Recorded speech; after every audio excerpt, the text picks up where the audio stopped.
trevas eu aqui andei, perdido sem saber.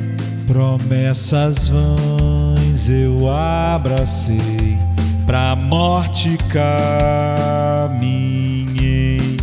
Como entender o amor de Deus, se só o desprezei? Na eternidade me escolheu, no tempo me atraiu.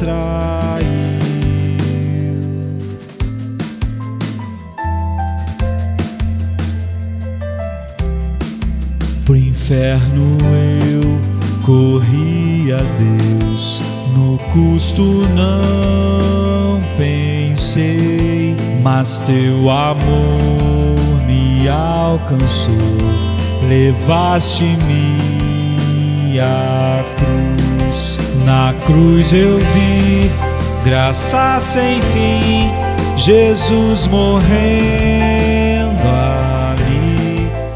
Nós temos nos 2 últimos domingos meditado sobre os fundamentos no início do ano, né? Os fundamentos de tudo aquilo que a igreja é, nós somos, o que pregamos. E nós temos meditado em 1 Coríntios 1 e 2, que é um texto em que o apóstolo Paulo está confrontando a sabedoria de Deus e a do mundo. E, por exemplo, em 1 Coríntios 1, 19 a 21 diz: porque está escrito, destruirei a sabedoria dos sábios e aniquilarei a inteligência dos inteligentes. Onde está o sábio? Onde está o escriba? Onde está o inquiridor deste século? Porventura não tornou Deus louca a sabedoria deste mundo, visto como na sabedoria de Deus o mundo não conheceu a Deus pela sua sabedoria, aprove a Deus salvar os crentes pela loucura da salvação. E nós já vimos nos 2 últimos domingos algumas coisas, não é? Primeiro, que o apóstolo Paulo mostra como é absurdo os coríntios quererem misturar as duas sabedorias, não é? A de Deus e a do mundo, porque, em primeiro lugar, ele vai mostrar, e é isso que nós meditamos, é que essas sabedorias são excludentes, uma exclui a outra, você não tem como misturá-las, mas o retrato da igreja dos coríntios e da igreja da nossa geração é exatamente querer misturar. E nós vimos a loucura de querer fazer isso. A única razão dos homens quererem misturar a sabedoria do homem, do mundo, a de Deus, é porque eles não conhecem a sabedoria de Deus de forma nenhuma. O homem não tem nenhum interesse na sabedoria de Deus, nós vimos, e Deus chama a sabedoria dos homens de tolice. E em segundo lugar, nós vimos como é humanamente impossível chegar à sabedoria de Deus. Nós precisamos de uma ação de Deus. No domingo, então, nós meditamos sobre revelação, inspiração e iluminação. E nós vimos como o apóstolo Paulo fala no capítulo 2, verso 9, que aquilo que os olhos não viram, os ouvidos não ouviram, e que não subiu à mente do homem, é isso que Deus tem preparado. Ou seja, esses são os canais com os quais nós observamos as coisas, olhos, ouvidos e mente processando tudo isso para chegarmos a conclusões.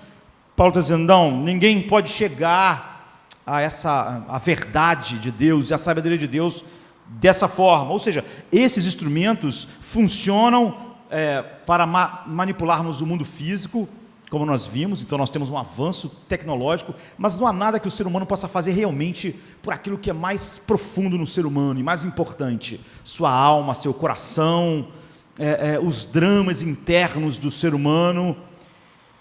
Enfim, apesar disso, nós podemos, é óbvio, enxergar com nossos olhos, ouvidos, grande parte do problema do ser humano que nos cerca, mas não há nenhuma possibilidade de chegarmos a uma conclusão e a um remédio para esse drama.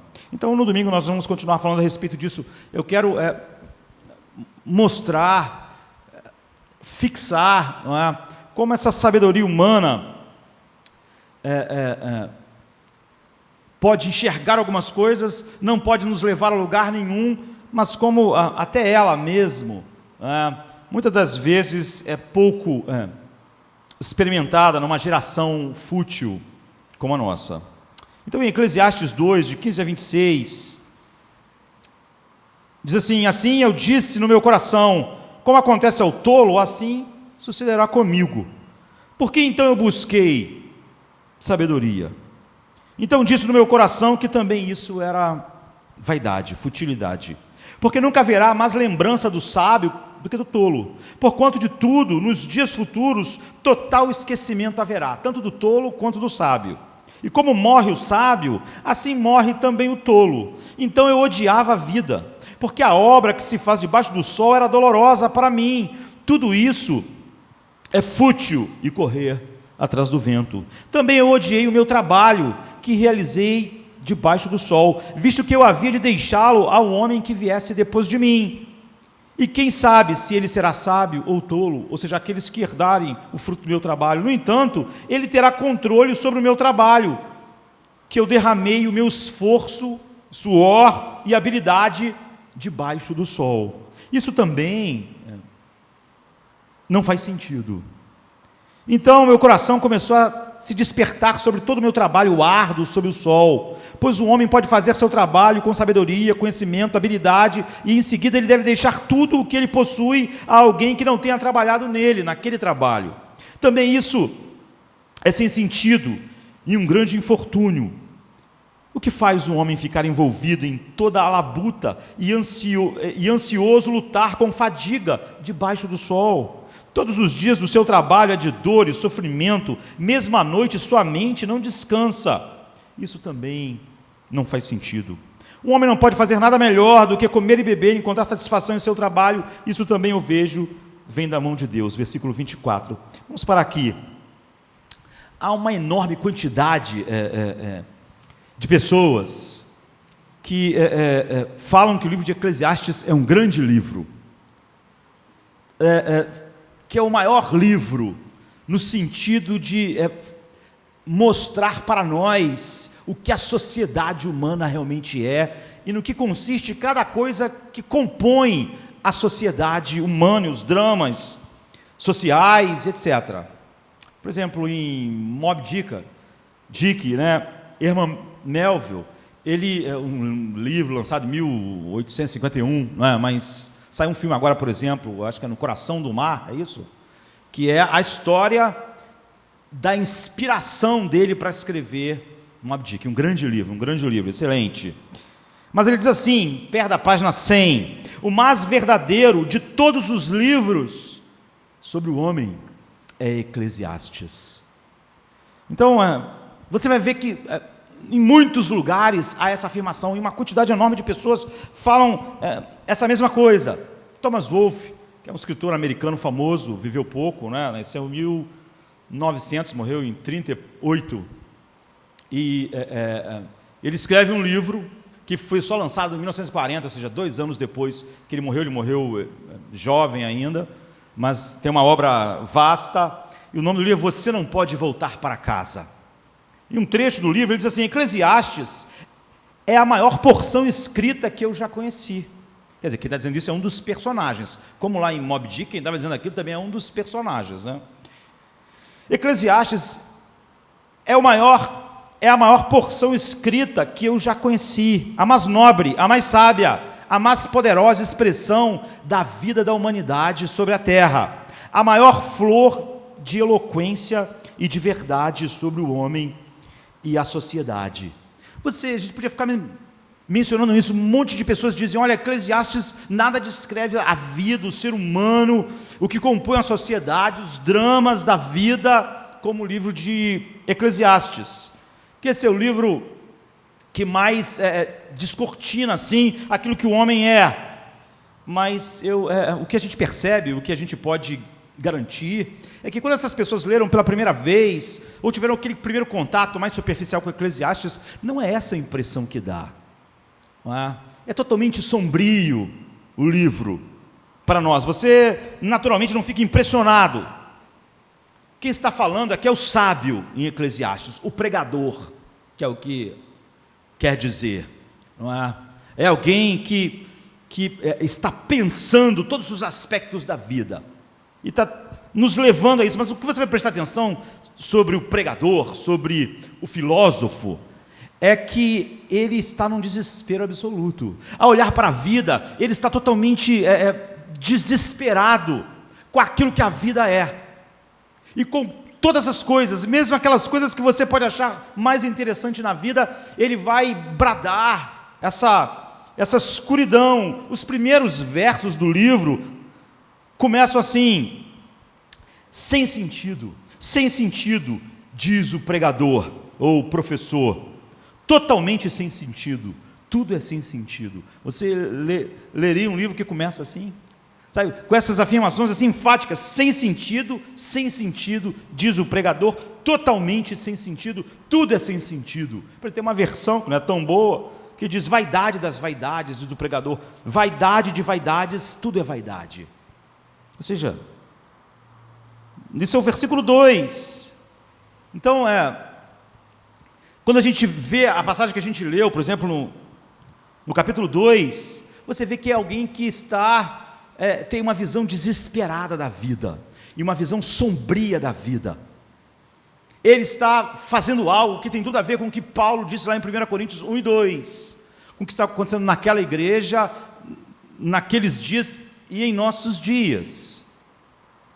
E a razão pela qual as pessoas geralmente ficam assim, acham estranhas, principalmente muitos cristãos, ou não leem Eclesiastes, ou leem pouco, ou leem e acham estranho, é que elas ficam confusas, elas ficam pensando: esse livro não parece com os outros livros da Bíblia, parece que ele está contradizendo a Bíblia, ele está dizendo que nada faz sentido, tudo é sem sentido, nada vale a pena ser vivido, tudo é escuridão, tudo é desespero, e no restante eu vejo um caminho oposto. As pessoas pensam assim. Então, quando você começa a pensar com ele, você entende por que desse diagnóstico, e você concorda completamente. Mas muitas pessoas pensam: quem precisa disso? Quem precisa desse cara, desse pregador, desse filósofo? Sabe, esse cara parece aqueles filósofos que ficam pensando sobre o sentido da vida, aí fazem aqueles textos complexos sobre a vida que acabam te deixando para baixo, ou aquele pessoal que acaba fazendo aqueles filmes de arte que não passa quase que em cinema nenhum, porque quase ninguém gosta de ver, que é aquela coisa sombria que não fazia as pessoas pensarem sobre alguma coisa. Eu não preciso disso, eu não quero esse tipo de pensamento pessimista, esse pessimismo que parece estar saindo dos poros.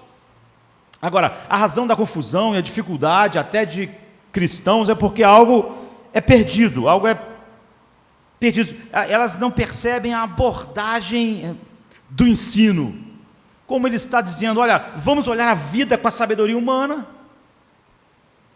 vamos pegar aquilo que Paulo está dizendo sobre a sabedoria do homem e a de Deus, vamos olhar a base de todas as filosofias humanas, de todo o humanismo secular, e vamos encarar a vida com ela de fato, vamos pensar nela. Então, ele se apresenta como um mestre, como um grande filósofo, né? Assim, ele se apresenta assim, e ele não está, ele está, eu diria, num grande seminário, ele não está pregando igual o apóstolo Paulo está pregando aos Coríntios, ao escrever a carta. Ele não está dando uma aula, não é? Como o apóstolo Paulo também está. Ele está agindo como um professor, sim, mas de filosofia. E ele está dando então um seminário assim para nós. E ele quer fazer você pensar e fazer eu pensar. Se você acredita em algumas coisas, pense sobre isso. Leve isso adiante. Leve todas as coisas à conclusão lógica do seu pensamento. Ele quer que a gente pense, e ele quer nos levar a pensar nós mesmos, a pensarmos sobre a vida, não como é comum em nossos dias falar na universidade, né? Porque as pessoas dizem: olha, na universidade, os professores querem que você questione, que você não aceite as coisas prontas, ele quer nos ensinar a pensar, mas a coisa ridícula toda é que no final todo mundo pensa igual, ou seja, todo mundo pensa igual o professor. É óbvio que ele não estava ensinando ninguém a pensar. Todo mundo tem que pensar. Ele diz: questione tudo, mas não questione o que eu falo. Não questione a ideologia que toma conta da universidade. Não questione a ideologia que domina o pensamento cultural no Brasil. Ou seja, isso não é pensar, sabe? Se todos nós aqui, se há um incentivo para pensarmos, todos nós temos que pensar de maneira independente. Pense independente do seu pai, da sua mãe, de não sei quem, mas todo mundo aqui pensa igual, é óbvio que o que eu estava dizendo não era sério. Eu só queria desconstruir para construir a minha própria ideologia, e é o que acontece. E sai um monte de gente, assim, uma manada de gente, pensando tudo igual e achando que tem um pensamento independente. Quando, na verdade, independentemente, todo mundo pensa igual. Não é? Então, ele não está nos incitando a fazer perguntas. Eu já disse isso aqui há um tempo atrás. Ele não está usando pedagogia, não é? Mas eu até falei a respeito exatamente disso, mas andragogia. Pedagogia vem de paidos, que é criança, e agoge, não é? Que é conduzir. É como você ensina criança. Mas andragogia é um termo que fala sobre como você ensina adultos, não crianças, adultos. Então você leva ele a pensar, a questionar os fundamentos da sua vida. Faz ele pensar a base das suas afirmações. Ele diz que tem uma ideologia, ele diz que acredita em algo. Então, como eu estou ensinando adultos andragogia, eu vou fazer ele pensar a respeito disso. Ele pensou essas questões completamente. É isso que o autor de Eclesiastes está fazendo, né? Andragogia, ele quer que você pense, que você faça perguntas, até você descobrir as suas fundações, os seus fundamentos, os fundamentos daquilo que você diz crer. E essa é uma das razões pelas quais ele parece estranho.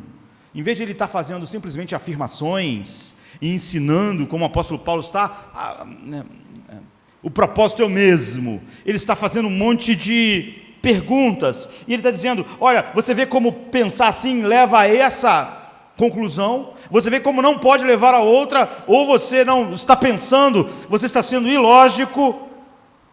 Então esse professor, outra coisa que é diferente nele, em Eclesiastes, é que ele está olhando para a vida o tempo todo. Você vai ver o tempo todo ele dizendo, veja isso, eu olhei para o trabalho, e eu percebi que o trabalho humano, eu olhei para a vida de diversão, e depois de olhar para a vida de diversão, eu olhei para o casamento, eu olhei para a sociedade. Ele está o tempo todo olhando para as coisas, e nos chamando a olhar também. Eu olhei para isso, mas ele olha de duas maneiras diferentes, para todas as coisas que compõem a vida. Ou seja, da mesma maneira que o apóstolo Paulo está falando lá em 1 Coríntios 1 e 2, ele está olhando sempre com a sabedoria do homem, eu diria do humanismo secular, não é?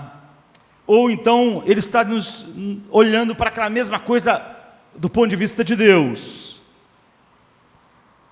Ele sempre está olhando as coisas dessas duas formas. Então, o que ele vê, por que ele vê, como ele olha, é o que nós queremos gastar os próximos minutos. Então, a primeira coisa que nós percebemos é que ele olha tudo a princípio, e é por isso que às vezes é tão estranho. Ele olha para a vida sob o sol. Vamos olhar a vida sem Deus, sem a sabedoria de Deus. Vamos fingir então que nós só temos a sabedoria humana, aquela que é oposta, e vamos olhar a vida assim. Você percebe, por exemplo, no versículo 17, 19, 20, 22, como ele, por exemplo, afirma isso toda hora. Então eu odiava a vida, porque a obra que se faz debaixo do sol era dolorosa para mim. Tudo isso é vaidade, correr atrás do vento. No 19 ele diz, esse é o 17, no 19 ele diz, e quem sabe se ele será sábio ou tolo, no entanto, ele terá controle sobre o meu trabalho em que eu derramei o meu esforço e habilidade sob o sol, debaixo do sol. No 20 ele diz, então meu coração começou a se desesperar sobre o meu trabalho árduo, debaixo do sol. No 22 ele diz, o que faz o homem ficar envolvido em toda labuta e ansioso, lutando com fadiga debaixo do sol? Então você vê, ele diz todo o tempo todo, eu vi todo o meu trabalho sob o sol. E quando eu olhei todo o meu trabalho sob o sol, debaixo do sol, só com a visão humanista, materialista, eu tem que chegar à conclusão de que é sem sentido, não há sentido nenhum na vida. A vida é vazia de sentidos. Então esse termo, debaixo do sol, é usado 30 vezes em Eclesiastes. E mais em nenhum lugar na Bíblia. Isso é para você ver como é importante o termo no livro. Como ele define grande parte do teu entendimento no livro. Ele aparece 30 vezes nesse livro que não é muito grande, e depois ele não aparece mais em lugar nenhum. Então, quando ele fala debaixo do sol, é a vida sem Deus, sem a sabedoria de Deus. É aquela vida que Paulo falou, por exemplo, que você só pode tocar com olhos, ouvidos e mente, olhando o mundo. Nada além do mundo, nada além do sol, não é? Sobre o sol, só o nosso mundo. Então ele está dizendo, eu vou olhar para o mundo como se essa vida fosse tudo que existe. Como se tudo que existe é sob o sol. Tudo debaixo do sol. Eu não vou olhar para a vida acima do sol, eu não vou pensar em Deus, eu não vou pensar na eternidade,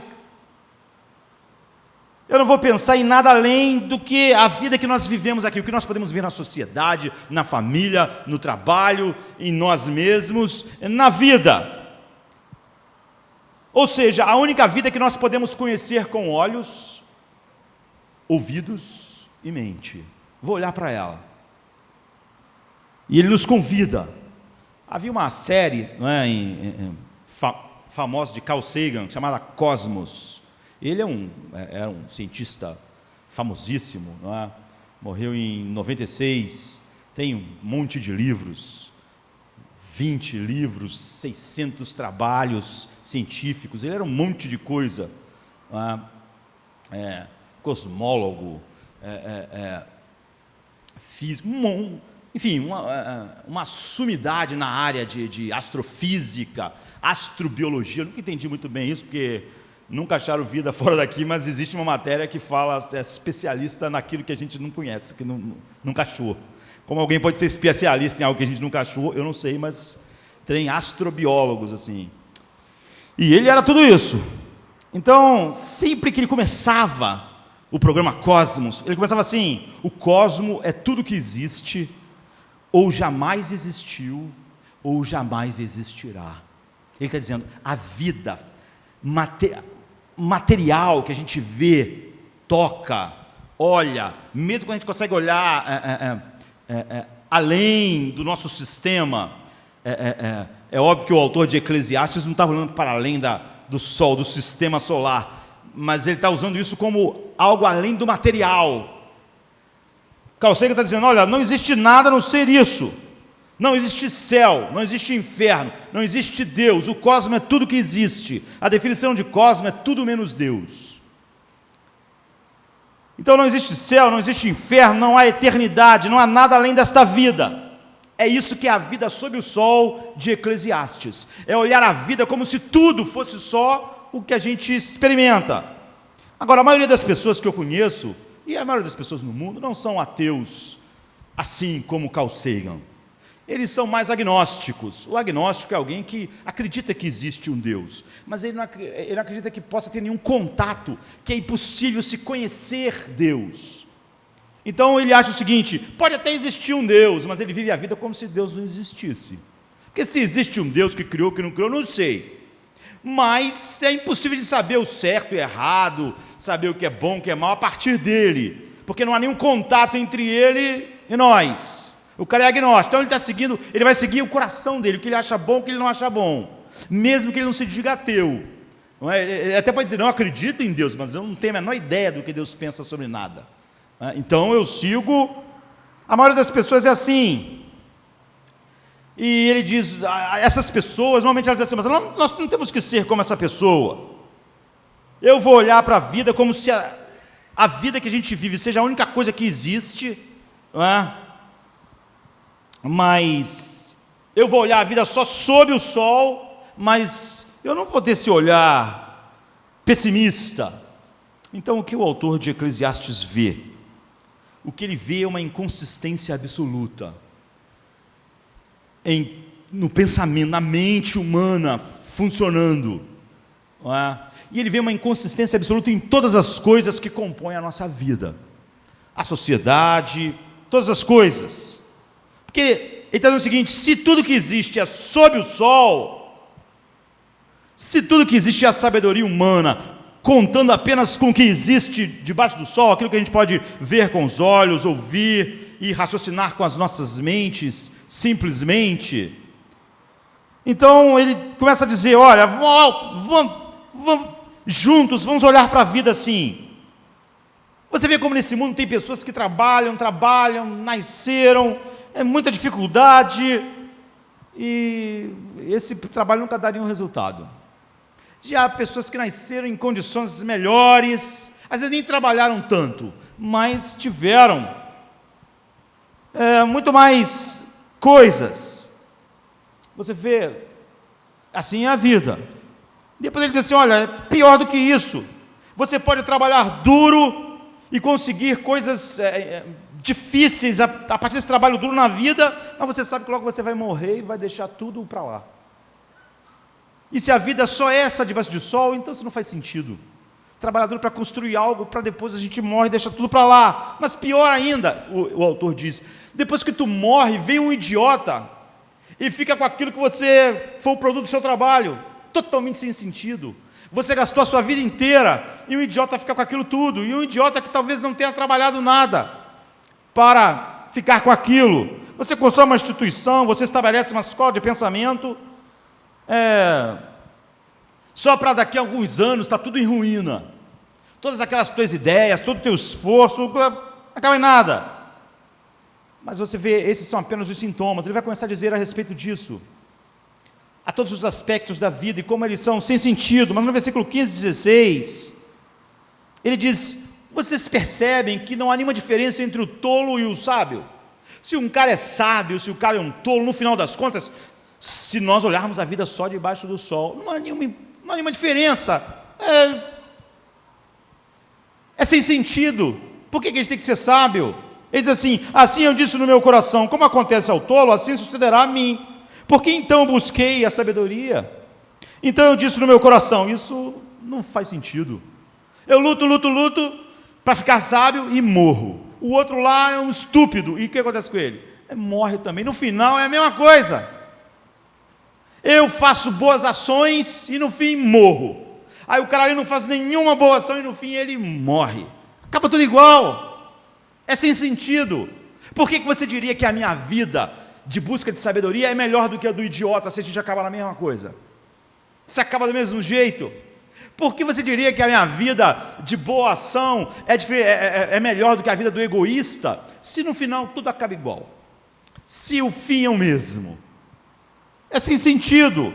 Então ele diz: olha, como acontece com o tolo, acontece com o sábio. Ou seja, ele está trazendo para nós aqui algo extremamente moderno, extremamente para nós. Ele está tentando pegar você e a mim pelo pescoço e fazer: pense sobre a vida, pense sobre o que você está fazendo na sua vida profissional, pense naquilo que você acha certo e errado, pense sobre isso e vê se isso faz sentido. Ele está tentando nos levar a pensar seriamente sobre todas as coisas, não fingir que nós pensamos simplesmente, ou termos uma filosofia, uma ideologia, em que nós nunca paramos para pensar nas consequências práticas daquilo. Então o que ele está dizendo é o seguinte: continue olhando. O que ele está dizendo é: uma vida sábia, uma ação sábia, uma vida tola e uma ação tola. O fim é o mesmo: morre. Às vezes o tolo até demora mais a morrer que o sábio. Não tem nenhuma ligação. Uma vida compassiva, uma vida de ação compassiva, e olha para uma vida cruel, uma vida de ação, de ação viciosa, de ação violenta, e no final não há diferença, sabe? Morre Gandhi, morre Hitler, e daí é tudo a mesma coisa, não faz nenhuma diferença de modo algum. Então, se é realmente verdade que a vida sob o sol é tudo que existe, e quando nós morremos é o fim, todas as grandes filosofias da nossa geração são baseadas nisso. Freud, Marx e Darwin, por exemplo, para falar a trindade do pensamento baseada nisso. Essa vida sob o sol é tudo que existe. O que ele está dizendo é o seguinte: pense nisso, leve isso até o fim. Ou seja, em outras palavras, eventualmente alguma coisa vai varrer toda a civilização. E tudo que existe é esse mundo físico que nós conhecemos. Já vai chegar um dia que mesmo o sol explode e nunca ninguém nem vai saber que houve um dia um sistema solar. Agora, qual é a diferença? Se você é bom ou mal? Se você foi altruísta ou egoísta? Que diferença faz? Nenhuma. Portanto, não há nenhuma diferença.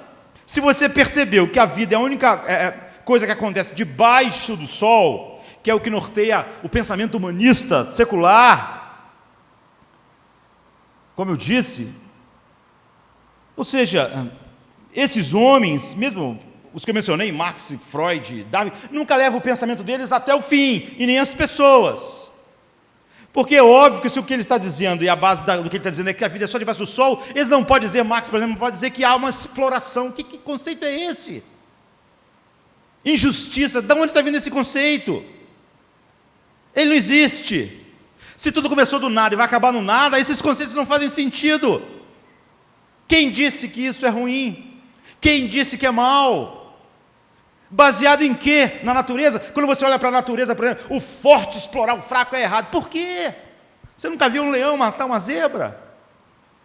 Quando você olha para a natureza, o forte não mata o fraco, não explora o fraco. Por quê? Se você disse que isso é tudo que existe, olhe para o mundo.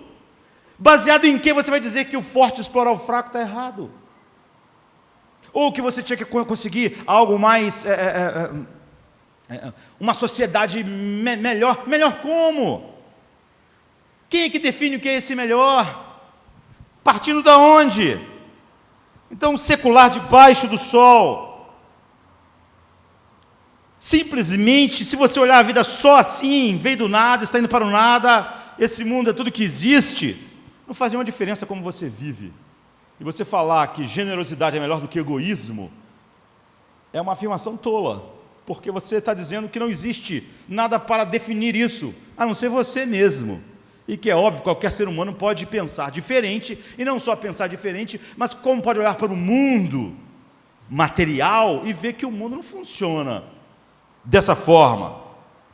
Então, surge a pergunta.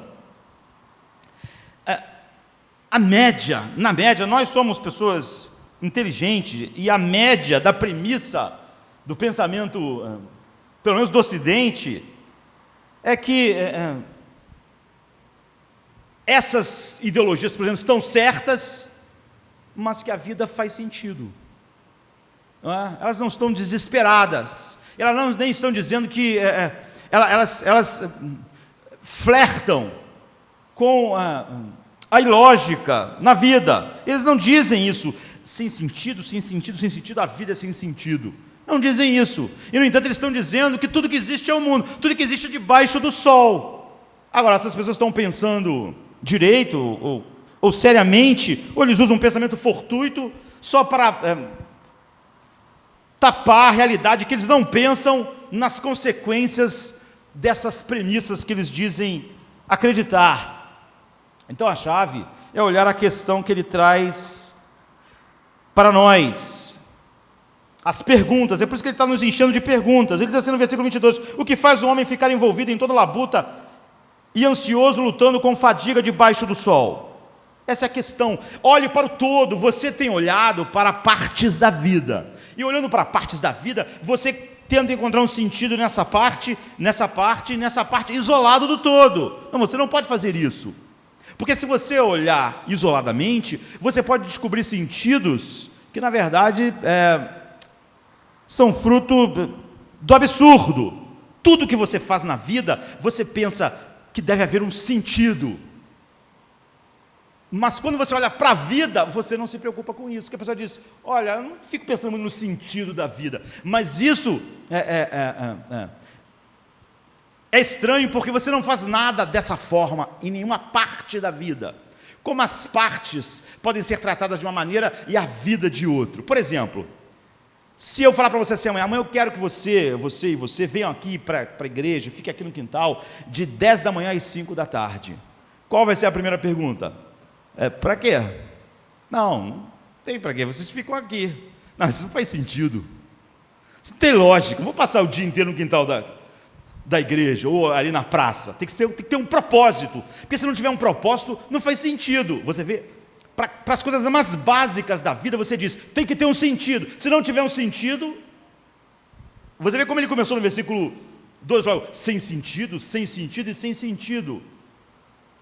Diz o pregador, não há sentido, mas nós precisamos. Você vê, até para vir aqui amanhã, até para fazer algo amanhã, você tem que ter um sentido. Quando alguém pede para você fazer algo que não tem propósito nenhum, você pergunta, não, tá bom, você quer que eu esteja aqui tal hora, mas é para quê? Não é para nada, você só vem aqui e fica aqui. Eu não vou fazer isso. Isso é um desperdício de vida. Eu vou perder o dia inteiro sentado aqui no quintal, sem propósito algum.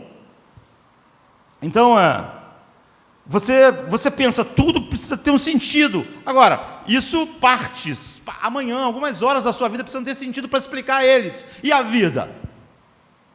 A vida não precisa de um sentido? Se a vida não tem sentido, tudo é sem sentido. Tudo que compõe a vida. Você nunca faria nada que alguém te pedisse sem sentido. Como é que você pode viver uma vida sem sentido? A não ser entorpecido para a realidade do sentido. Então, a razão porque o professor aqui, ele trata com um desespero existencial a vida, é porque ele faz a pergunta crítica, qual é o sentido? Da mesma maneira que você fez a pergunta crítica sobre aquela coisa boba de passar aqui algumas horas, ele está falando, olhe para todas as horas da sua vida, qual é o sentido? Qual é o propósito? Essa é a palavra. O que você ganha a partir da vida? Você ia perguntar assim para mim, o que eu vou ganhar a partir de ficar aqui o dia inteiro? Qual é o propósito? É isso. Agora, se você não compartilha do desespero dele, é porque nós nos recusamos a usar a palavra todos, assim, nós não pensamos em toda a vida, e achamos que a vida, não pensamos no sentido dela, apesar de pensarmos no sentido das pequenas coisas que a gente faz na vida. Então, se você pergunta a alguém, o que você acha da vida? A pessoa diz, eu sou um agnóstico, eu não sei se eu posso saber qual é o sentido da vida, mas eu sei que a vida é significativa. Essa é uma afirmação ilógica. Se a pessoa diz, bem, nesse caso você tem que olhar para a vida e dizer, ela não significa nada, ela não faz sentido, é sem sentido, mas a pessoa diz, não, minha vida tem sentido. Como assim? Não é não? Então, você vai ter que afirmar que em nenhuma instância há certo e errado. Não é como essas pessoas que dizem que não há certo e errado só naquilo que ela quer fazer, mas logo diz que é errado, por exemplo, explorar o pobre. Mas o cara diz que não existe certo e errado, agora ele está dizendo que é errado. Você vê, ele não é consistente. Isso aqui tem que ser consistente. O pensamento lógico, só debaixo do sol, tem que ser consistente. Não existe certo e errado. Você realmente começa do nada e acaba no nada, nada está certo ou errado. Não há nenhuma significância na vida, não há nenhuma ação mais significativa que a outra. Dizer que amar é melhor que odiar não faz sentido. Não existe uma ação. E a vida humana não é mais significativa do que a vida da barata. E você pode dizer, isso é coisa de filósofo, que fica fazendo essas grandes perguntas sobre a vida, o significado da vida. A pessoa média, ela não pensa nisso. Eu penso o seguinte, eu passei de barco em Angra dos Reis e acho aquilo bonito, então eu acho que é significativo. Eu olho para alguém que eu gosto, ou eu amo, então eu acho significativo. Eu faço um trabalho, então eu me sinto bem às vezes com ele, eu acho que isso é significativo. Eu estou tendo uma vida que eu acho razoável. Você não pode jogar todo esse desespero sombrio sobre mim, mas é porque você está recusando a aplicar o todo. A palavra todos. Você quer sentido para as coisas que compõem a vida. Por exemplo, alguém fala para você assim, cava um buraco. Você diz, tá bom, mas para que é esse buraco? Não, sei lá para que é o buraco. Cava um buraco. Você diz, isso não faz sentido. Eu vou passar o dia inteiro cavando um buraco, tem que ter um sentido para o buraco. Mas você não estende isso para a vida, é o que ele está dizendo. Você não faz essa pergunta para a vida, você não aplica ao todo. Há um cartoon, Murray Jeff, né, que foi a primeira tirinha de jornal. Antigamente só existia um quadro assim, foi o primeiro a criar uma tirinha. Buddy Fisher, eu acho que é o nome do cartunista. Começou em 1907, isso acabou em 83, por exemplo. Foi a que ficou mais tempo assim. E tem esses dois personagens, Murray e Jeff. E há uma tira deles interessante, não aqui no Brasil, né, lá na América. Murray chega e o Jeff está fazendo uma pilha de pedras assim enorme no meio da estrada. E ele pergunta assim: por que está fazendo essa pilha de pedra enorme no meio da estrada, essa pilha enorme? E a resposta é que não, é que lá em cima eu vou colocar uma espécie de farol, assim, uma lanterna grandona, para jogar luz, essa pilha de pedra para botar lá a lanterna. Ah, tá. E para que você vai botar a lanterna em cima dessa pilha de pedra enorme no meio da estrada? E a resposta do Murray é o seguinte: eu vou colocar lá para os carros não baterem na pilha de pedra, que essa pilha de pedra no meio da estrada é perigoso, os carros podem vir bater. Então eu vou botar uma lanterna lá para os carros não bater. Ué, mas então por que você botou essa pilha de pedra? Ué, para botar a lanterna lá. Para botar a lanterna lá, eu tenho que botar essa pilha de pedra. Mas aí, para que a lanterna? Para que ninguém bata na pilha de pedra. Você vê? Ele tem um sentido tanto para a pedra quanto para a lanterna. Tem um sentido. Por que você está fazendo a pilha de pedra? Para botar a lanterna. Tem um sentido. Ele encontrou um sentido para isso. Agora, para que botar a lanterna? Para as pessoas não baterem na pilha de pedra. Tem um sentido também. Mas por quê? Porque o Murray não está olhando o todo. Se ele olhar o todo, ele vai ver, é absurdo. Não faz sentido. É isso que as pessoas fazem com a vida. Elas encontram um sentido porque elas não estão olhando para o todo. É o que o autor de Eclesiastes diz: olhe para o todo, não há sentido. Se as premissas são essas debaixo do sol, não faz sentido. Mas se você olhar para pedaços da vida, você vai encontrar sentidos que você só está encontrando sentido porque você não olhou para o todo. Por exemplo, você diz que não existe certo e errado, que não existe Deus, é só sob o sol, mas aí você diz que explorar o outro é errado. Você está olhando um foco pequeno, é como você está explicando a lanterna, usando as pedras, depois usar as pedras para explicar a lanterna, mas você se recusa a olhar para o todo. Se a tua filosofia é certo, isso não é errado, portanto, a tua luta não faz sentido, a tua luta para o miserável não ser miserável não faz sentido, por causa da sua filosofia, as suas premissas, as premissas da sua ideologia, a sua lógica é tão esperta quanto a do Murray. Eu coloquei a lanterna, eu fiz a pilha de pedra para botar a lanterna. Tá bom, e para que você bota a lanterna? Para ninguém bater na pilha de pedra. Ele tem uma explicação, faz um sentido, mas quando você olha para a lanterna e para a pedra, não faz sentido, não tinha que haver uma pilha de pedra no meio da estrada. O todo é ridículo. Mas olhando partes, ele vê a explicação do outro. Agora, é o que ele está fazendo, é simples. A pedra explica a lanterna explica a pedra, mas ele se recusa a fazer a pergunta: e o todo? Murray, o que significa o todo? Sem sentido. Essa pilha de pedra no meio da estrada, com essa lanterna, não faz nenhum sentido. E é isso que ele quer mostrar para nós. Tudo que a gente faz não faz sentido se você olhar o todo, com a vida só debaixo do sol. Você só está encontrando sentido porque você não está olhando o todo. Porque, bem, ele diz, por exemplo, por que você trabalha? As pessoas podem perguntar: olha, você vai ver a lanterna e as pedras funcionar para tudo na vida. Como é que você sabe que a tua vida não é estúpida? Que ela não faz sentido? Como você sabe que a vida não é apenas uma grande pilha de pedra com uma lanterna em cima, uma coisa explicando a outra, quando na verdade, quando você olha para a vida inteira, ela não faz sentido? O autor de Eclesiastes diz: pegue a sua filosofia debaixo do sol e olhe para a vida toda, e você vai ver que ela não faz sentido. Ele está dizendo para você: cresça, já que você quer pensar, pense até o fim, pense até o final. Isso não é pedagogia, é andragogia. Ou seja, não seja um avestruz, não comece com uma ideologia e depois ou uma filosofia e enfie a cabeça no buraco e pare de pensar. Não diga que não existe certo e errado para logo depois falar que estupro é errado. Não faça isso. A sua filosofia tem que ser consistente, porque a única explicação para isso é que você está usando a pedra para explicar a lanterna e a lanterna para explicar a pedra. É um desperdício de tempo. Que diferença faz você viver a sua vida? Se ela não tem sentido, é um desperdício. Como passar o dia inteiro aqui no quintal é um desperdício sem um sentido, a sua vida inteira, se não tem um sentido, é um desperdício.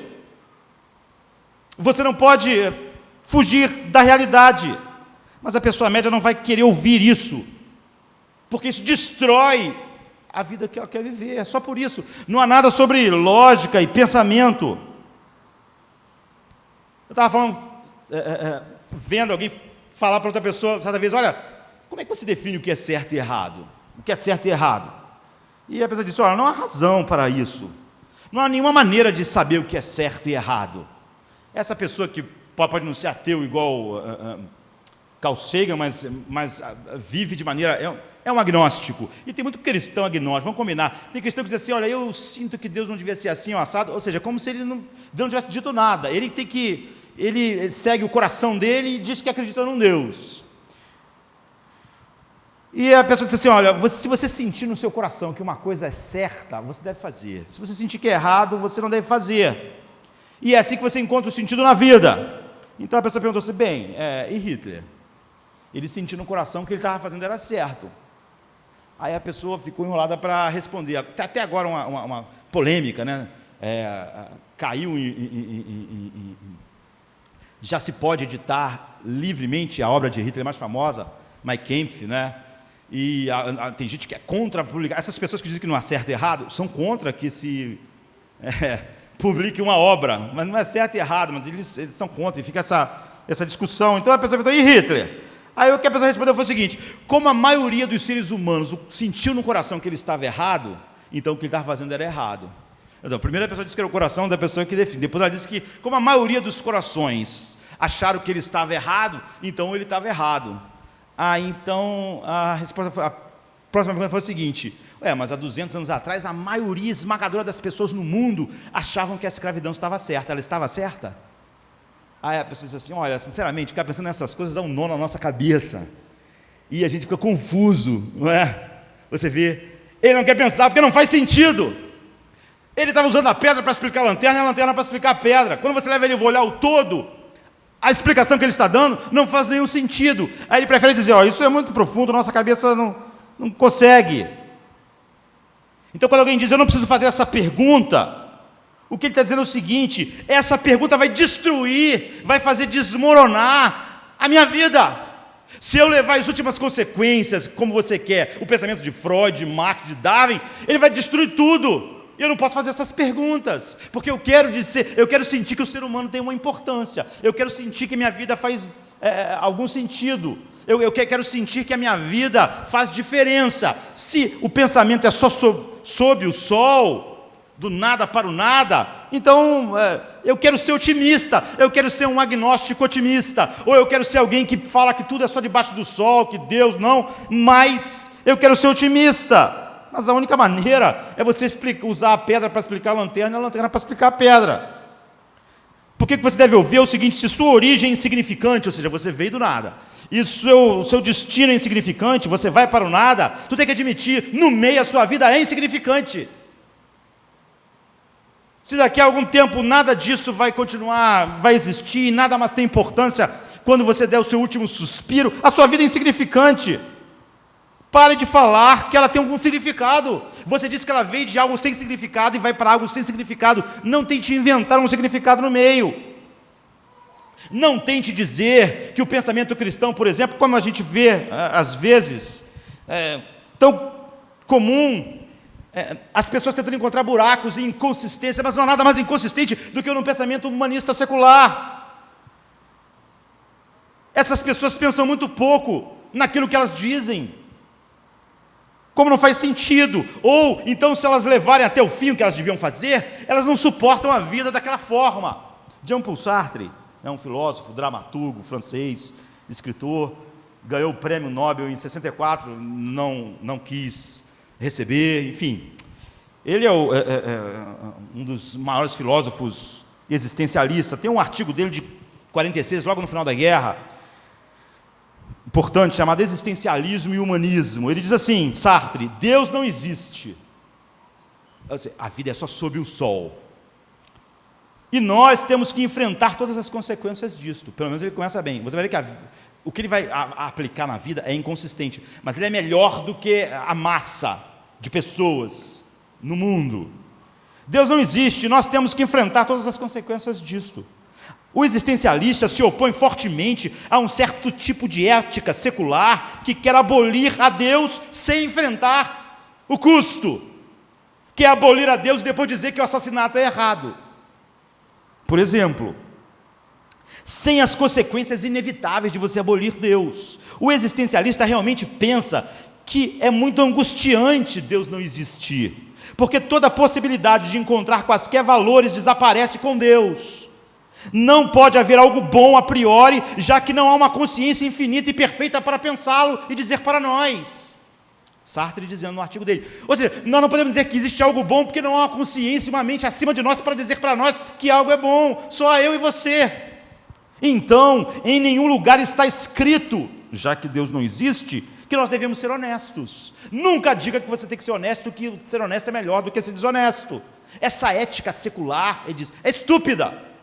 Não faz sentido você dizer que a vida é secular apenas e depois você vir com essas histórias. Então, em nenhum lugar está escrito que devemos ser honestos, em nenhum lugar está escrito que não devemos mentir, porque o fato é que estamos em um avião onde há apenas nós, seres humanos.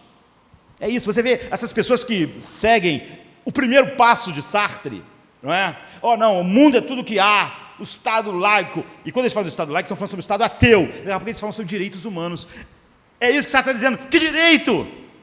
Como você pode dizer que o ser humano tem algum direito? Tem direito, não há certo e errado, essa é a base da sua filosofia, do seu pensamento. Ele diz, essa ética humanista pífia, é de quem não pensou, e quem está dizendo isso é um dos grandes existencialistas. Dostoiévski, 100 anos, Sartre morreu em 80, né? Em 1881, morreu Dostoiévski. Ele, um romancista russo, né, pensou assim, a vida, a psicologia humana, social, na Rússia do século XIX, e tem obras maravilhosas como Os Irmãos Karamazov. Ele diz, se Deus não existe, tudo é permitido. Se Deus não existe, o massacre de uma nação inteira não é errado. Quem disse que é errado? Não é errado. Se Deus não existe, não há nada dentro ou fora que possa legitimar uma conduta. Agora, se você diz que Deus não existe, que tudo é secular, então não venha depois da manhã dizer que alguma coisa, sabe, discriminar o negro, discriminar o japonês, discriminar o branco, é errado. Não venha dizer que isso é errado, porque a sua ética proíbe você. Ou você está usando a lanterna para explicar a pilha de pedra e a pedra para explicar a lanterna. Sartre levou essa ideia, então, sob o sol, ao fim. Ele diz, não fale comigo de qualquer maneira que diga que você acredita que um tipo de conduta é mais legítimo do que qualquer outro. Agora, Sartre era um cara misógino, né? Não tratava bem as mulheres, tratava mal as mulheres. Mas a maioria das pessoas hoje que vivem pelas teorias de Sartre acham que é errado tratar mal as mulheres. Você vê, as pessoas que dizem acreditar nas teorias dele são completamente contraditórias. Ele mesmo foi amante, assim, um relacionamento aberto, um tempão, de Simone de Beauvoir, não é? Que é a mãe, aí, sei lá, dos pilares do feminismo, que luta contra coisas erradas, a opressão do homem contra a mulher. Mas é totalmente lógico, ela acreditava na teoria que não existe... A filosofia e a ideologia que, levado ao pensamento certo, não tem nada de errado o homem tratar a mulher como ele quiser, e nem a mulher tratar o homem como ela quiser, porque não existe certo e errado. Então, se ele estivesse vivo, por exemplo, muitas dessas pessoas que acreditam e pensam com a cabeça de Sartre, quando olham para ver como ele tratava as mulheres, vão dizer, eu não gosto, acho isso errado. Mas ele diria, olha, você quer ser livre? É o que ele disse. Você quer dizer, eu sou livre para fazer o que eu quero fazer? Tanto quanto eu sei, esta vida é tudo que existe. Eu não sou controlado pela eternidade, por absolutos morais ou por Deus. Eu quero ser livre. Então você tem que ter a coragem de aceitar a insignificância absoluta de todas as distinções. Você quer ser livre? Bem, mas você tem que aceitá-lo.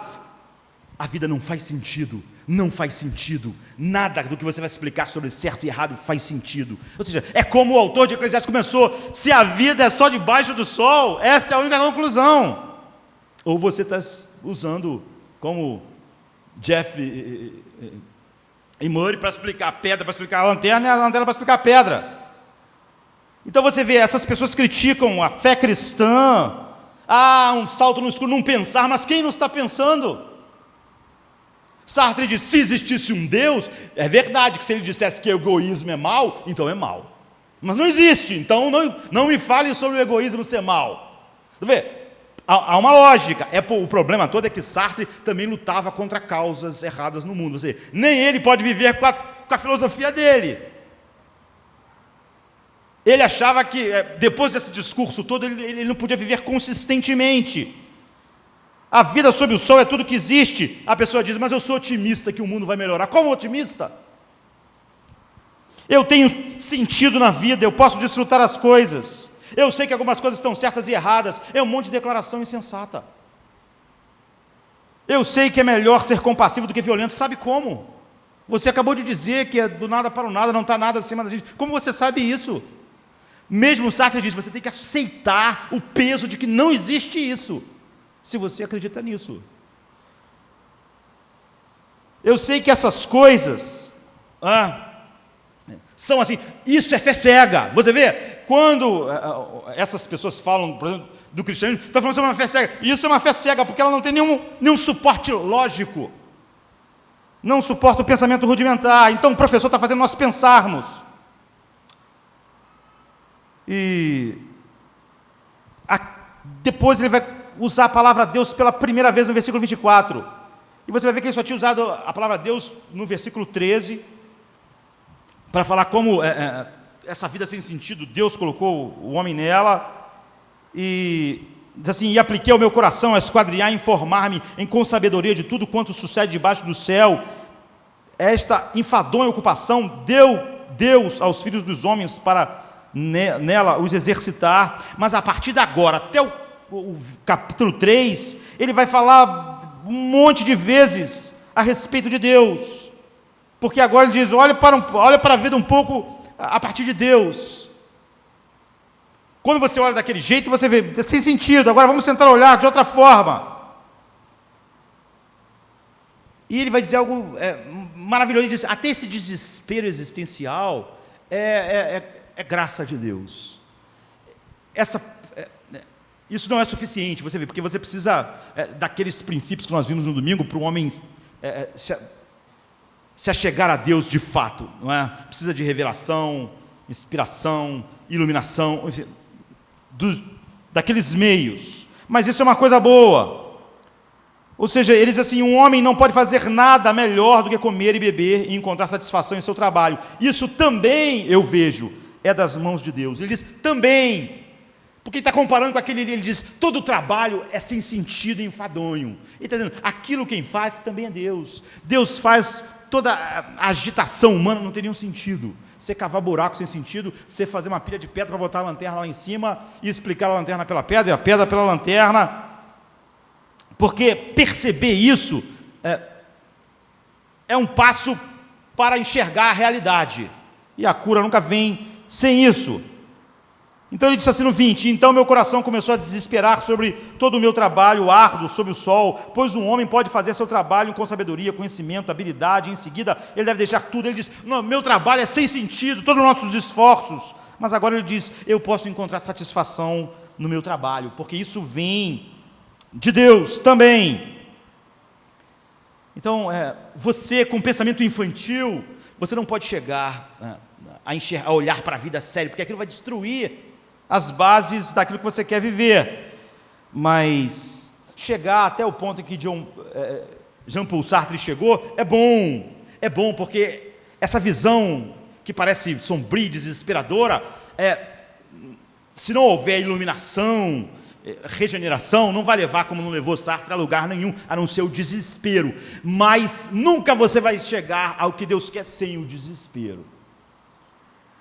Então, é por isso que as pessoas, as prostitutas, o ladrão da cruz, ao verem a realidade mais cruamente e sendo iluminadas pelo Espírito, puderam ver a realidade. E já aquelas pessoas que achavam que, de alguma maneira, em vez de ser consistentes, se achavam pilares da sociedade, etc., nunca conseguiram ver, porque você precisa saber que você está em pedaços, que você está desesperado, que você precisa de um Salvador. Eu costumo dizer que se é um lugar onde não existe hipócritas, é na igreja. Para você ser parte, de fato, da igreja de Cristo, você tem que dizer que você é totalmente depravado, mau e merece o inferno. Então não há hipócritas, está vendo? Você tem que dizer que você é mau. Quem diz que é bom, que o homem é essencialmente bom, etc., etc., é o humanismo secular. O cristão diz: miserável homem que sou, quem me livrará? Eu preciso de um Salvador. Não há esperança para mim, em mim mesmo não há esperança nenhuma, em mim não habita bem algum. Então não você vê, é o único grupo não hipócrita do mundo, que diz: não há bem em mim. Se você vê algo que não é bom num cristão, você não vai poder dizer: você disse que era bom. Não, eu disse o contrário. Não é? Quem disse que era bom é os outros. Eu preciso de um Salvador. Um Salvador que me salve de mim, do meu pecado, da minha corrupção. Então o trabalho do professor aqui, nós temos que acabar, é nos deixar doentes. Ele quer nos ver, que a gente veja como é sombria, realmente sem sentido a vida. E ele vai mostrar que isso também é um dom de Deus. Quanto mais doente você vê, quanto mais escuro você vê a realidade humana e da sociedade humana, mais ver isso de verdade é um dom de Deus. Porque a maioria das pessoas vão estar usando a lanterna para explicar a pedra para explicar a lanterna, e nunca vão ver nada.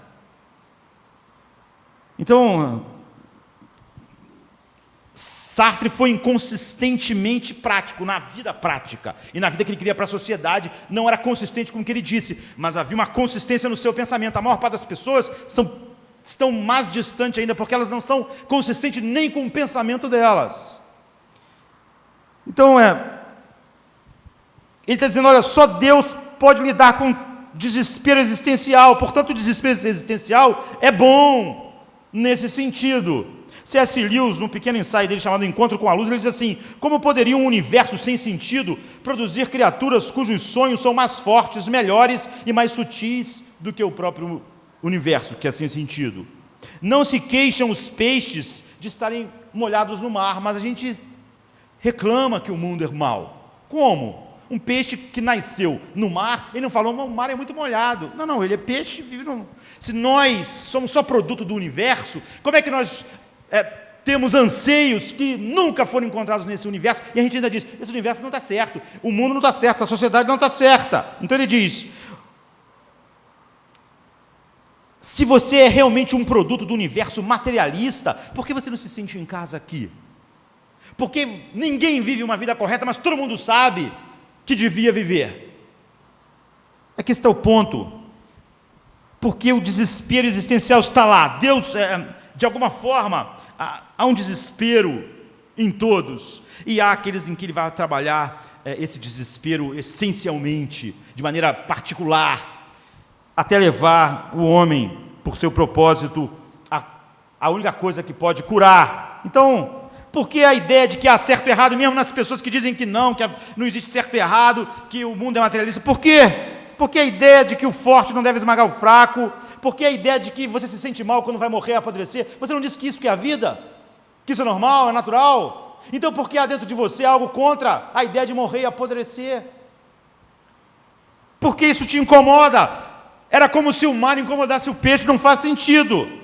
É porque você está usando pedra para explicar a lanterna para explicar. Mas quando você olha, você sente que o mundo e a vida não pode ser explicada dessa forma. Há em você aquela tentação de olhar o fato de que a lanterna não pode explicar a pedra e a pedra a lanterna, sem que você olhe para o todo. Essa é uma prova que o autor diz, Deus colocou a eternidade no coração do homem, no sentido de que ele não acha normal apodrecer, morrer e apodrecer, veio do nada para o nada e que nada faz sentido. Ele não se sente bem com isso, como um peixe se sentiria no mar, é o que C.S. Lewis está dizendo.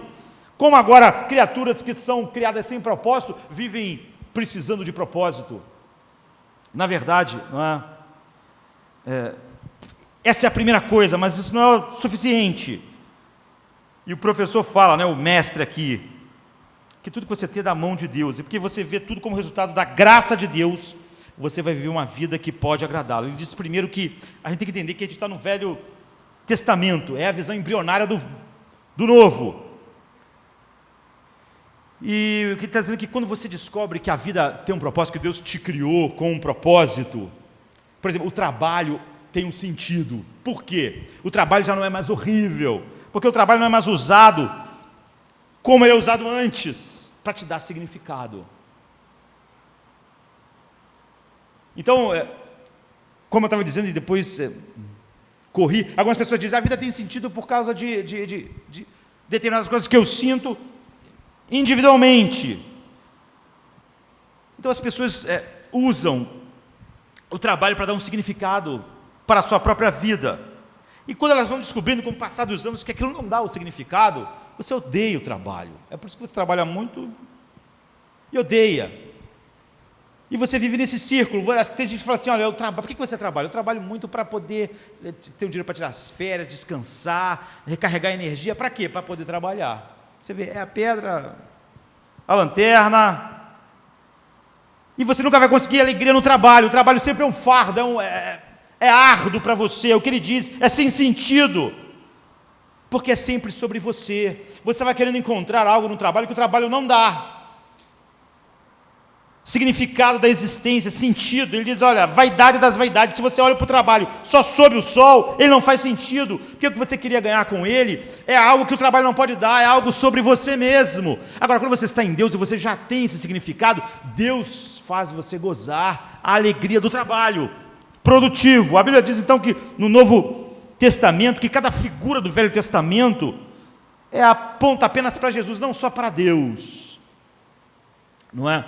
Como é a primeira coisa essencial para o desespero existencial. Mas a Bíblia diz que Jesus é o verdadeiro profeta, Jesus é o verdadeiro rei, é o verdadeiro herói, é o verdadeiro sacerdote, e ele é o verdadeiro mestre. O mestre de Eclesiastes nos aponta para o mestre, é aquele que pode ensinar isso a nós de maneira mais profunda. Ele mostra o sentido da vida para nós de uma maneira em que você não procura mais no trabalho, nem na beleza, nem no físico, nem em qualquer dessas coisas que acabam sendo sem sentido. Por exemplo, você investe tudo na juventude, mas você envelhece, enruga, tá vendo? Sem sentido. Você trabalhou, deixa tudo para os outros, é o que ele está dizendo, sem sentido. Você vê o sábio morrer como o pobre, sem sentido, porque você buscava um sentido na coisa, se tudo era a respeito de você, seu casamento.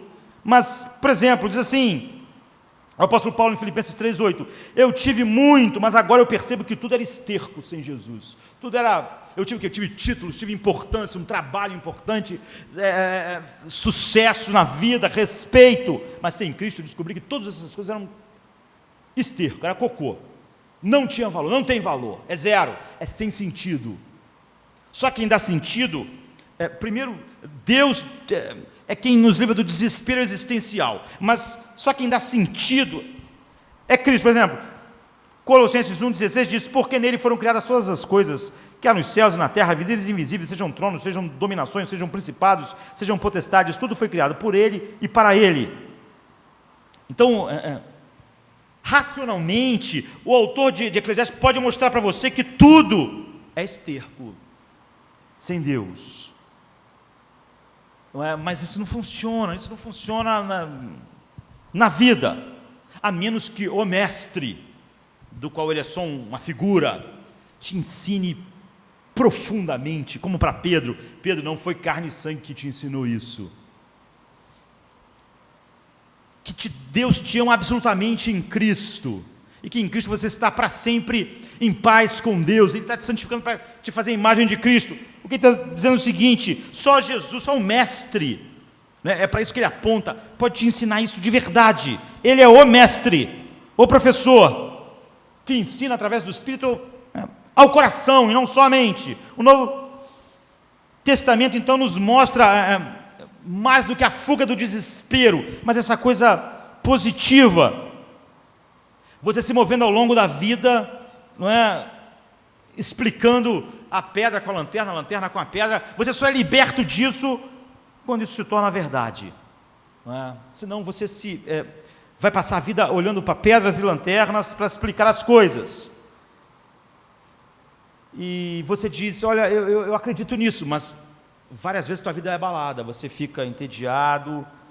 E antes de alguém se chegar, essa é uma das formas com que Deus vai trabalhando em nossos corações. O mestre, revelação, inspiração, iluminação, ele vai te tratando como adulto, vai vendo, vai abrindo seus olhos para a realidade.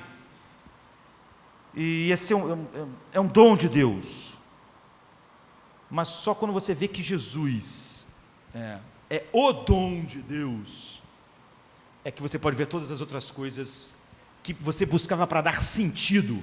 Um trabalho, para me ter uma posição, uma casa, e as pessoas acharem que eu sou alguém importante. Você vê, não é sobre trabalho, é por isso que o trabalho é cansativo, te esmaga, e depois você fica insatisfeito. Você buscava algo que não é sobre trabalho, é sobre você, é sobre importância, é sobre validação. E aí você acha que é óbvio que por mais que você cresça, outras pessoas, o trabalho não vai te dar o que você espera, o casamento, e você vai se sobrecarregar, você vai se afogar no trabalho, e se porque você idolatra o trabalho para ele te dar algo que só Deus pode dar, você vai odiar o trabalho porque ele não dá. E assim o casamento, no qual você tinha muita esperança, no final você vai descobrir que ele não dá o que você esperava dele. E você pode pensar, uau, isso é um sermão para quem não crê em Cristo. Eu creio em Cristo, pastor. Eu sei que não existe uma vida satisfatória fora de Cristo. Então, a pergunta é, por que você vive às vezes entediado? Por que você vive deprimido? Porque a Bíblia diz claramente que quando Jesus ocupa esse lugar, todo o resto é esterco, juventude, tudo para te dar algo, perde, trabalho, salário, enfim. Mas você continua usando essas coisas como você usava antes. É óbvio que elas se tornaram esterco. Esterco não é só uma coisa que eu abandono como sacrifício. Eu não sinto saudade de esterco, nem nostalgia por ele. Paulo diz, tudo sem Cristo é esterco. Ou seja, você ainda volta-se para isso, para buscar significado. Ou seja, você, apesar de dizer Cristo é tudo, é óbvio que não é isso que está acontecendo. Você se volta. Você fala que Cristo ocupa esse lugar que Paulo está dizendo, mas como a igreja de Corinto, você está misturando as sabedorias que se anulam. E é por isso que às vezes você sente tédio, você sente desânimo, você esperou de coisas, aquilo que você disse que elas não podiam dar, que elas eram sem sentido, se elas são vistas assim. E é por isso que você fica assim. Porque você acredita de forma geral naquilo que Deus disse, naquilo que Jesus é, a razão de todas as coisas, mas de uma maneira visceral isso não é a realidade. Porque Cristo é o mestre, é o profeta, é o sacerdote, é o rei, e como mestre, ele ensina essa verdade aos nossos corações, e não só o que eu estou fazendo nesta noite. Ele é o professor, e quando você pode ver a lógica das coisas, é por isso que isso tudo que eu falei não vai converter ninguém, porque essas pessoas que eu posso ir lá conversar e mostrar a lógica do seu pensamento, esse pensamento vai destruir a vida que elas querem ter, que elas desejam ter, e elas são dirigidas por essas paixões. Então elas não podem pensar, elas preferem olhar para a lanterna e para as pedras, elas não querem destruir a sua ilusão. Então é por isso que Jesus é o mestre. Isso que o autor de Eclesiastes está ensinando, ele tem que ensinar aos nossos corações, de maneira visceral, sabe? Nossos corações precisam ser mudados. Isso é lógico, você vê, não é porque é ilógico, é o cúmulo da lógica. Ilógico é o pensamento oposto. Mas ele tem que fazer isso. Você não consegue só assim. Apologética é bom, mas não converte as pessoas. Deus faz isso. Só o Espírito pode fazer isso. Então, como Jesus disse para Pedro, não foi a carne, não foi o sangue. Então, muitos cristãos podem pensar, isso é muito importante. Não, você não vê que essa é a realidade da maioria dos cristãos em Corinto. Eles ainda vivem e podem, em alguns níveis, dizer, não, Jesus é tudo. Realmente, esse pensamento humanista no mundo, olha, é um absurdo. Mas eles ainda se veem nos mesmos dramas existenciais por causa das mesmas coisas.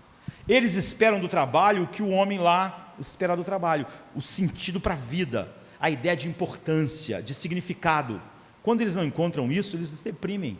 Eles procuram isso nos relacionamentos e procuram isso no romance. E quando eles descobrem que isso não vai dar, porque não vai dar, eles se deprimem, ficam entediados. Então eu quero encerrar lembrando do livro de Tolkien, né, que agora, alguns dias atrás, faria 124 anos de vida, né, se estivesse vivo. E você sabe, Frodo, por exemplo, você não sabe, Frodo carrega um anel, né, que é o precioso, num colar, tem que destruir na montanha da perdição, mas aquele anel acaba escravizando ele, como escraviza todo mundo. E ele não consegue destruir o anel consome ele. E por uma razão lá, um anel é destruído, então ele é livre. No final, de certa forma, você sente que Frodo está ferido para sempre, por causa daquelas experiências. E todo mundo encontra ele na cama, salvo, todos foram salvos, e todo mundo está conversando, ele está sorrindo, mas há um momento em que ele coloca a mão no peito, onde o anel ficava. Não é? Onde o anel ficou pendurado tanto tempo. E essa é a realidade. Você vê, ele diz, o anel se foi, mas ainda há uma escuridão em mim. Então nós passamos muito tempo com esses anéis pendurados, esses pequenos anéis. Então, o casamento vai me salvar, meu trabalho vai me salvar, o respeito da sociedade pela minha profissão vai fazer eu me sentir alguém. Isso não era encontrado em Deus, nesses substitutos, nesses montes de anéis que me escravizavam. A casa bonita vai fazer as pessoas me olharem de um jeito, meu carro vai fazer as pessoas me olharem de um jeito. São os anéis, eles nos escravizavam. Nós falamos, somos livres, é esterco, e tiramos. Mas de vez em quando você está como Frodo ali no fim, dizendo, botando a mão no peito onde ficavam os anéis e dizendo que a escuridão ainda está lá, tédio. Porque o que Jesus está dizendo é o seguinte, não é possível, você tem que colocar um outro anel no lugar. Paulo diz, Cristo, por causa de Cristo, tudo agora é esterco. Se você colocar a mão e está assim igual Frodo, só com uma marca, sem nada, você volta. Jesus tem que ser o nosso campeão, nossa riqueza, nossa juventude, nossa honra, nossa dignidade. Ou você vai buscar de novo na juventude, na honra, na dignidade, no casamento, aquilo que você buscava antes. E você vai descobrir como Frodo que ainda há uma escuridão. Então, tudo é escuridão a menos que ele esteja no lugar. Não basta esses anéis serem tirados. É por isso que as pessoas em Corinto ainda estavam se voltando para a sabedoria do mundo, como os cristãos hoje. E Jesus está dizendo, olha, descubra algo mais profundo do que simplesmente o autor de Eclesiastes podia ensinar. Ele aponta para mim como mestre que ensina essas verdades ao coração e nos dá um coração para não só tirarmos todos esses anéis, mas não ficarmos colocando volta e meia a mão nele. Minha juventude, eu estou velho, eu gostava tanto de ser jovem, eu estou deprimido, minha vida está um tédio, eu achava que o emprego ia me dar isso e aquilo, eu não consegui chegar lá, ou então eu consegui chegar, mas não deu. Isso é todo mundo voltando com a mão no peito, procurando aqueles anéis que foram jogados fora, porque sem Cristo era esterco. É fácil nós voltarmos para a sabedoria humana, mesmo depois de falarmos que entendemos. É isso que aconteceu com aquela igreja, e é isso que pode acontecer conosco. O mundo não tem como explicar a vida. Eles explicam a lanterna com as pedras e as pedras com a lanterna. O autor de Eclesiastes diz, não faça isso. Olhe para o mundo só com a perspectiva debaixo do sol e ele é desespero. Mas você não pare aí. Não é? O grande mestre não é ele aponta para esse mestre que não ensina só a mente, ensina o coração. e Ele substitui totalmente aquilo que dava sentido e valor, aquilo que era precioso como um anel, por algo maior. E você nunca mais vai procurar aqueles anéis que estão faltando, que te escravizaram um dia. Vamos ficar de pé, vamos orar.